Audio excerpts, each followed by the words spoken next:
Fire and smoke rise off the northbound side of the U.S. 101 freeway in La Conchita, Ventura County. Frederic J. BrownAFPGetty Images. The destructive wildfires in Southern California are capping one of the worst fire seasons on record in the state. They come less than 2 months after thousands of homes burned and more than 40 people were killed by fires in Northern California. Climatologists warn that this is the new reality for the region, where wildfires are occurring year-round.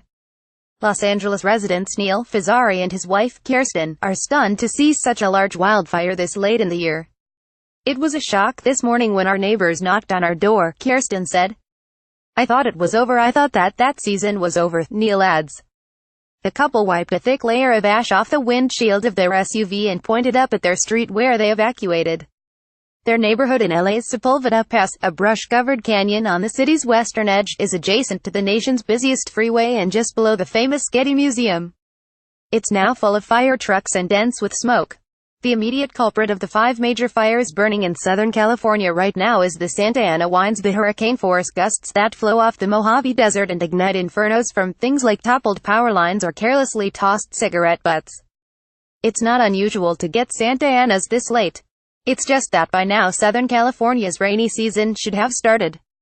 UCLA climate scientist Daniel Swain says nothing can be considered typical anymore. "This year, we experienced our record warmest summer," he says, "and in some places record temperatures in the autumn as well. There is also a high-pressure ridge stuck out over the Pacific Ocean that's deflecting storms." Swain's research is showing that these high-pressure systems are growing in frequency as a result of the warming Pacific. One reason California is getting hotter and drier, with drier brush and fuels and longer fire seasons. It's starting to appear that the likelihood of seeing these sorts of events is increasing, he says. The open question now is how long this high-pressure area sits. If it's more than just a few weeks, much of Southern California could fall back into extreme drought. Forecasters say there is also a good chance this ridge could settle in and cause a prolonged dry spell lasting several weeks from Vancouver, British Columbia, to Baja California. In Southern California, drought and wildfires are a fixture of daily life, especially in Los Angeles, with its chaparral-covered canyons and vast open spaces between hilly neighborhoods.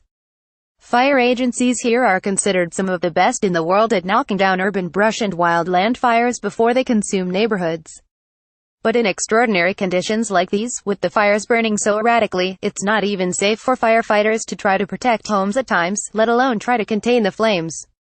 That's why you hear Los Angeles Fire Chief Ralph Terrazas constantly pleading with the public to pack go bags and heed all evacuation warnings.